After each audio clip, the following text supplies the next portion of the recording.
So let's summarize what we learned in Chapter 14, Lesson 14. In this lesson, we learned how to add basic animation to web pages by transforming elements and then having the browser transition those transformations slowly and smoothly. In the first section, you learned how to use the transform property.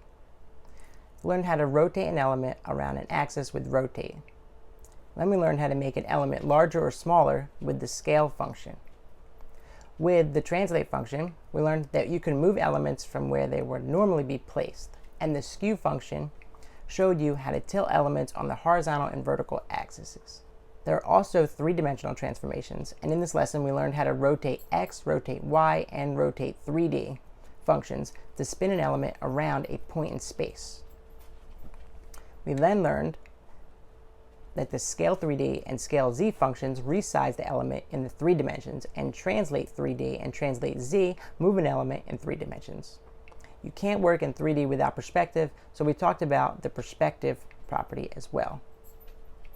We then learned how to animate transformations with the transition properties, and we learned how to define the properties to transition, how to define the time a transition takes, and how to set a delay for a transition so that it does not start immediately. We also learned about the different timing functions you can use to affect how the transition looks on a screen. We also talked about very briefly how to kick off a transition with JavaScript, and we're going to learn more about that in future lessons.